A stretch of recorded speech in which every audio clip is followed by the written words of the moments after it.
Shalom from Jerusalem. This is TV7's Israel at War update. And as we continue to deliberate the latest developments here in Israel, throughout the region and beyond, it's always important to remember that 245 days ago, the Islamist Hamas launched an onslaught on southern Israel, declaring war by perpetrating a massacre, murdering some 1,200 mostly civilians, wounding over 4,800 others, and kidnapping 246 people, including men, women, elderly, children, and infants. 125 of them remain in Hamas captivity to date. Let's now turn to our TV7 editor-at-large, Mr. Amir Oren. Amir, today marks the first day of the 9th month, as this is basically Israel's longest war of its history. What can you tell us about that? Well, obviously, the fighting continues in the south, in the Gaza Strip. The main arena right now is the northern front. This is the first day of the 9th month. 35 weeks have already passed since October the 7th. And Israel, against its best judgment, against its defense doctrine, is now involved in 2 wars of attrition. Obviously, the entire defense doctrine of Israel, the entire buildup of the vaunted military machine of the Israel Defense Forces have been directed towards wars of decision. Very quick and decisive campaigns in which the other side wants a very, very quick ceasefire, and Israel ends with an advantage. And this is not what has happened now. It started in the south. Israel is still involved in the Gaza war. And a day later, on October the 8th, Hezbollah started launching rockets, drones, and other projectiles, anti-tank guided munitions at Israel. And this is still going on. And as you said, the center of gravity seems to be in the north right now, with Israeli officials, both military and civilians, more and more declaring that Israel is fast reaching a point of decision. This cannot go on. And similar statements that Israel will soon have to decide whether to go on the offensive, including with an invasion of Lebanon, a ground maneuver. But nevertheless, there seem to be some limits on the Israeli freedom of movement, mostly directed from Washington. And therefore, the Israeli villages, towns, and military outposts along the Lebanese border are being struck constantly, sometimes with casualties. Israel is hitting harder into Lebanon, but up to now, this did not dissuade Hezbollah from going on with its campaign, which has, of course, the blessing of Tehran, even though the Iranians do not want now a full-scale war. Thank you, Mr. Oren. Let's now turn to the commander of the Israeli Air Force Task Force for Air and Missile Defense, namely Brigadier General in Reserve, Doron Gavish. It's good to have you back, General. And I'd like to immediately talk with you about the northern arena. Naturally, we're still not in a full intensity war. Nonetheless, the upward trajectory of hostilities is quite evident, with air defenses challenged by a number of types of projectiles being launched at Israel, including unmanned aerial vehicles, the kamikaze drones, or whatever you want to call them these days. What can you tell us about all of that? Well, indeed, Jonathan, first of all, again, I'm happy to be back and to see you all. And so shalom to all of you. It is a challenge. The UAVs are a challenge when we are talking about very short range. We have to remember when it comes to long ranges, basically the results or the effectiveness of the defense against those targets was very significant, starting from the day that they were launched from Iran. There were 170 of them that were launched to Iran. All of them were intercepted. We saw some of them coming from Yemen, from the Houthis a few days ago. They were also intercepted, by the way, this time by the US forces. So when those UAVs are, and they are coming from basically all around us, from Syria, from Iraq, from Iran, from Yemen, and of course from Lebanon, when they are coming from medium range, long range, then the results are super effective. When it comes to a very short range, then there is a challenge. By the way, the IDF says again and again, also when it is related to projectiles like rockets, that there is no hermetic defense, and the idea of defending the military installations or the civilians is a combination of I would say strategy, military strategy which have four main pillars. One of them are the attack is the attack element. The other one is the alert element, and then the active defense and the passive defense. And once you apply the full array all those four pillars, then the results are much more effective. We have to remember that, as you said, we are not on a full-scale war. With Lebanon, it probably would look different because then if we would be in a full-scale war, of course, the Air Force strikes were much greater. The ground forces were penetrating into those areas that those UAVs are being launched from, and then again, passive and active defense, and the results were better. We are kind in a in-between zone, and then we see this challenge that we just talked about. So from a military point of view, when you are in a defensive, although it is an active defense, when we said it more than once, there is a price to it. And what we are seeing, this is basically the price of this strategy of being actively defense. And of course, this is something that needs to be considered by our leaders, by the cabinet. But if we're talking about a military point, so there is no doubt that the way of dealing with it, much more effectiveness, is to move to the offense and not to stay only on the defense. Indeed. Well, let's now turn to our next guest, and that is Brigadier General in Reserve Yaron Rozen, formerly an Israeli Air Force commander, a fighter pilot, as well as the IDF Chief of Cyber Staff. It's good to see you, General. Mr. Oren mentioned earlier that constraints are being imposed on Israel, mostly by Washington. I think that's a little bit mild, if I put it that way, since it's exclusively put by Washington, since nobody else can really constrain Israel in any other way. But we're talking about the defensive capacity, as General Gavish just mentioned. One of the pillars is the offense, and yet there is no offense, not real offense. It is very painful for the Lebanese side. It's very painful for Hezbollah. They are in a very difficult situation in Lebanon, and we see the chatter and the images that emerge from there, in which Hezbollah is trying to hide as much as possible, even though more than 333 of its operatives have been confirmed as dead. What is the situation right now from your perspective on the offensive front? How can Israel recalibrate its policy? It's obviously limited within the American policy, which I think is quite evident that it's a failure in dealing with the situation right now vis-a-vis Lebanon.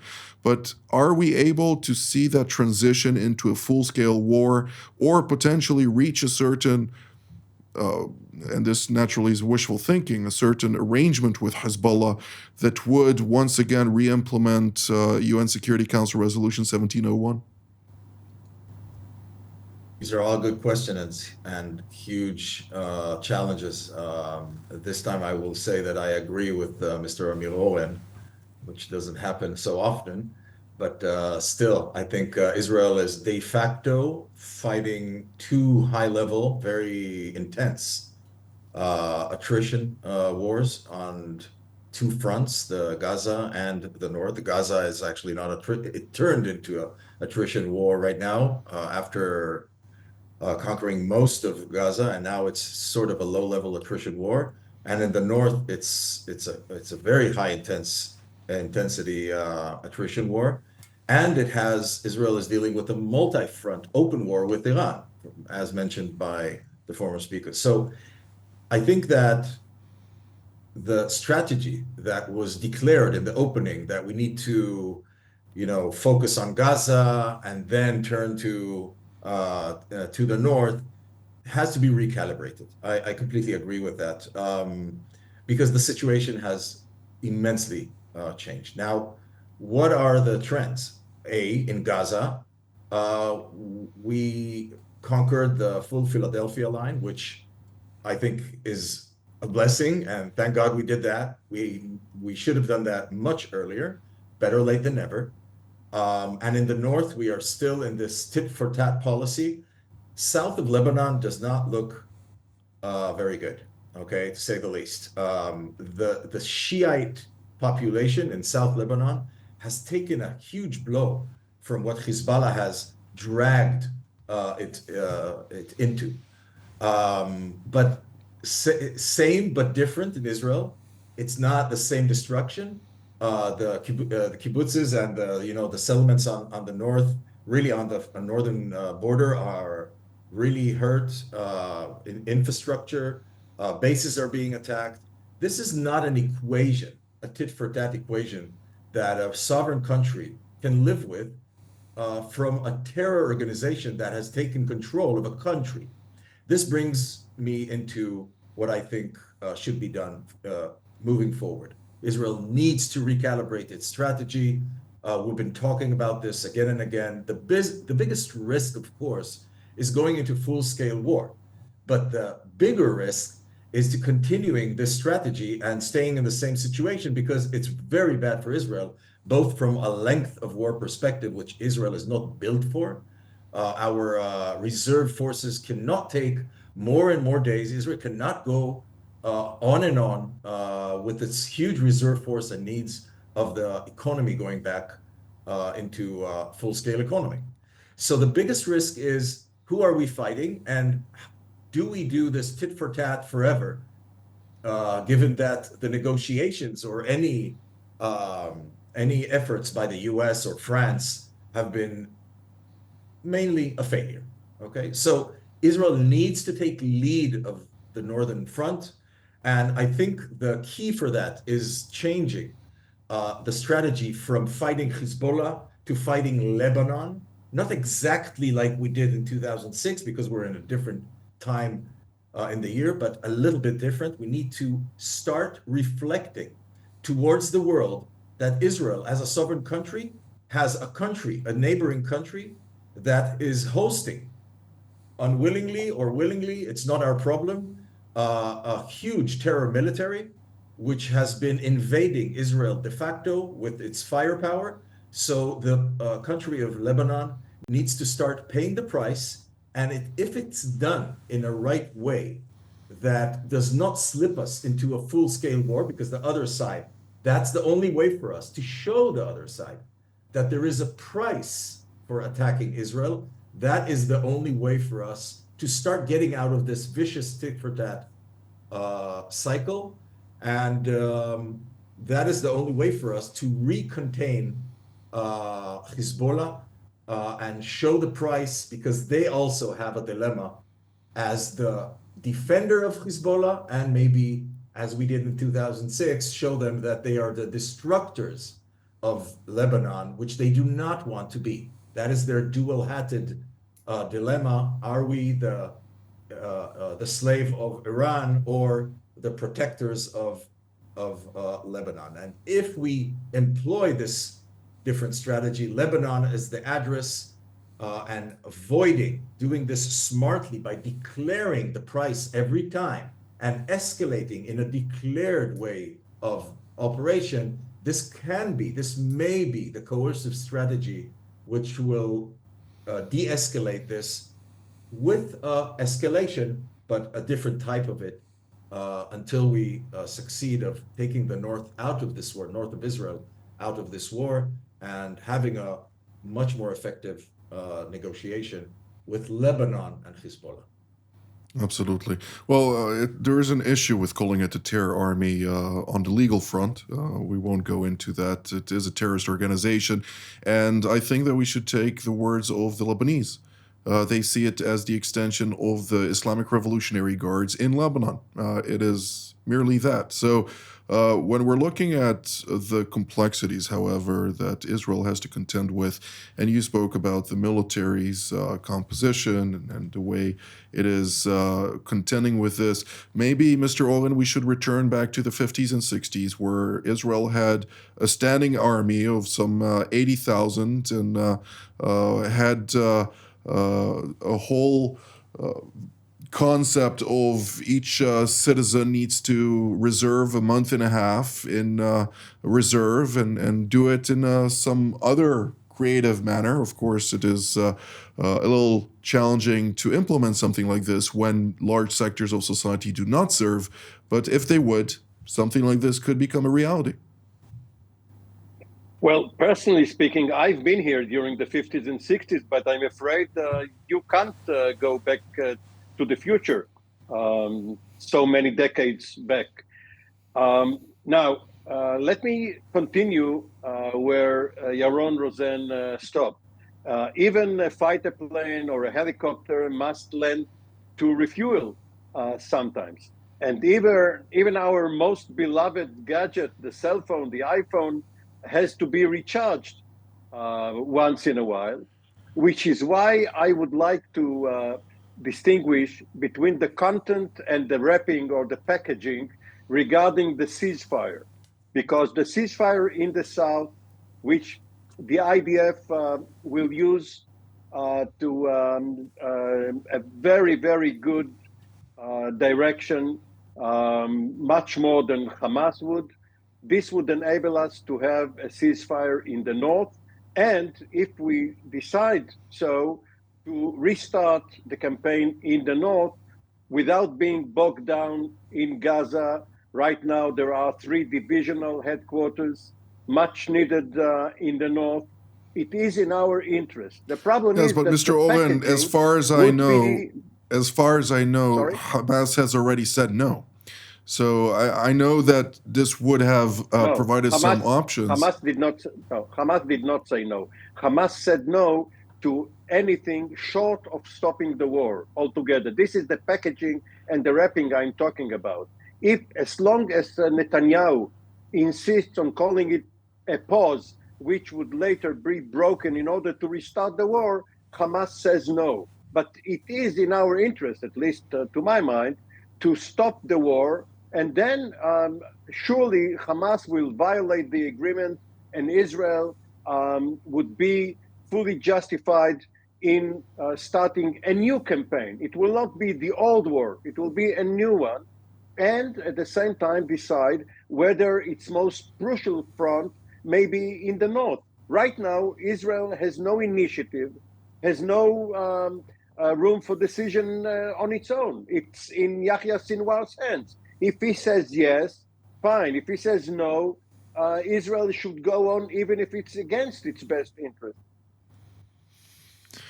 Well, we'll have to agree to disagree. I do not see a reality in which, again, to say this is going to stop a war in order to start a new one, of course it's semantics, but nonetheless, those semantics are important in a reality where the deterrence that Israel had until October 6th didn't exist anymore, and it still doesn't exist. Most Palestinians, most of our neighbors, including our main enemies, they're not deterred by Israel. They think that it's a fiction. And maybe it will serve us. And of course, as Sun Tzu always, or as Sun Tzu wrote in his book on war, it's better to be perceived as weak when strong and strong when weak. But nonetheless, this is a reality that demands a lot of calculations. I'd like to actually ask General Gavish, since we don't have very much time left, on the latest announcement by a joint announcement by the Houthis and Hashd-e-Shaabi, Yemen and Iraq, about a sort of joint operation against the Israeli port of Haifa. They obviously claimed striking a couple of vessels and a number of targets, something that has already been refuted by the IDF spokesperson's unit. Nonetheless, I'd like to ask you, in a scenario where we're seeing those kind of collaborations between a number of tentacles of the Iranians, and we're seeing that the Iraqis are being proactive in launching attacks, not only against Israel, but also against U.S. forces or bases housing American troops in Iraq, even though there is a certain pause in this conduct. Now, we just had yesterday the Iraqi parliament pass a supplement in the Iraqi budget law that will essentially provide Hashd-e-Shaabi $3.5 billion for their purposes, Iranian proxy, just to put this in context, and utilizing money that, let's put it plainly, the U.S. basically supports the Iraqi Defense Ministry. So this may bring us into a scenario where the United States will basically support financially the same organizations attacking it and its allies in the region. Well, Jonathan, you are touching a very important point, because and we talked about it more than once. The story is not only Israel against the Hamas in the Gaza Strip. This is much greater than this, and it is about the United States and the West at all, and its ability to deal with those organizations led by Iran in our region.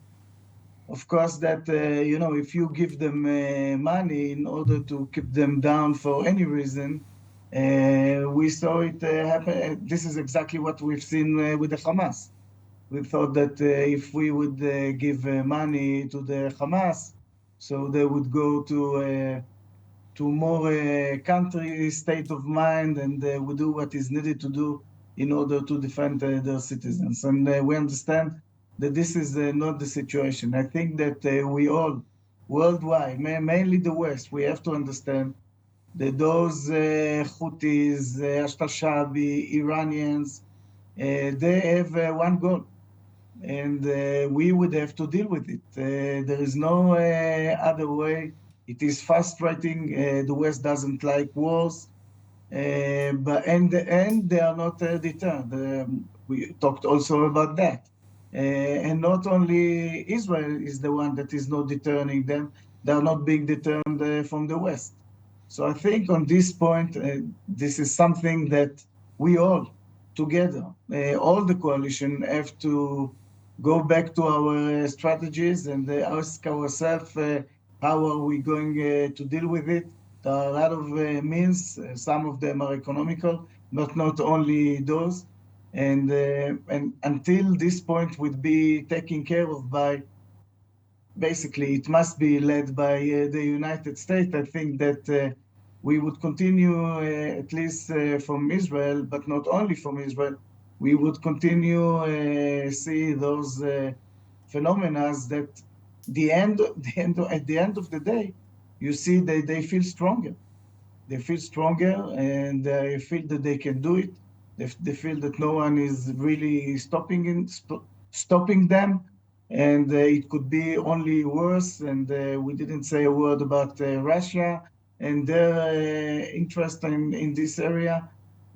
So it is not a tactic issue of some state giving support to organization. It is a much bigger story, and the world, and the Western world, led by the United States, And of course, Israel, we have to reconsider our strategy, and probably we can't stay again, as I said before, on this active defense strategy. It must be something different. General Rosen, we don't have very much time left, but I still want to hear your comments on how do you see right now? What should Israel do? You see the Russians right now having a joint aerial maneuver with the Syrians. You're seeing various deployments of Hashtashabi along the Jordanian border becoming larger and larger. You're seeing various threats emerge that really the main reason for all of this, and this is something that is, I'm convinced about this, is a lack of U.S. resolve. If the United States would show a little bit of muscle, those countries would think twice. And the United States doesn't seem, right now under the current administration, to fathom that. Yeah, you know, Jonathan, it reminds me of the scene in I think it was the series The White House, when they bring him a retaliation plan, and he sort of throws them away and tells them that they need to be, you know, like really different in what they offer him, and I think that is the case here. The About United States is proportionality. leading the Middle East in a very dangerous strategy, and I think it's actually sadly it's a straight line between the times of President Obama as president, and now Joe Biden, and it's not doing good to the Middle East, and it's not doing good to the United States posture globally. That's what we need to really understand. This is not good for China and Taiwan. It's not good for other interests of the U.S. on a global and much, broader arena, the much broader, bigger arena. So, and each region has its specific intricacies and complexities that you need to really figure out. And I think that the United States right now is really missing the point. It needs to play much harder vis-a-vis the Iranian proxies. There's no question about that. These proxies need to be dealt with in, you know, the harshest measures possible. There's no other way to talk or communicate with these. And if Iraq is funding Iranian proxy, that means that the whole funding of the Iraqi government needs to immediately stop. That's the only way to deal with these things. And the United States now, with the policies, has this really slow and really approach that is just not very good for the region and its stability. And just to say the last thing about Israel's stance right now and how it needs to lead, the whole point of the wider Iranian campaign is to weaken Israel's stance and existence and its right to exist in the region. So the only way to counter that on the highest level is the borders. And I keep saying this again and again. I think that is another sort of construct of how Israel and the US together on the strategic level can counter the strategic success of this Iranian campaign through Hamas, through Hezbollah. Basically, what I would do is I would declare that all of the northern border, as declared in 1701, and after Israel's in 2000, after Israel set back from South Lebanon, is the final border. No negotiations anymore. This is the internationally accepted border. Same with the Jordan Valley, the eastern border. And then, then in the memory of the region, Hamas was the reason that Israel got its eastern border declared as accepted from the world. So these types of things need to counter how we are on the strategic level losing grounds right now. And I think that's the way we have to think. Again, we can think of more, but I just want to make the point that Indeed. we have to do on the tactical, operational, and strategic fronts all at once. Otherwise, we will keep losing grounds. For the sake of strategic coherence, you also need to have a policy in place, and unfortunately, we don't have one that really accommodates that. Unfortunately, but if already you quoted one movie, I'll take the liberty of quoting a sentence made by Tom Hanks in his Forrest Gump movie. Stupid is what stupid does, but we'll keep it at that.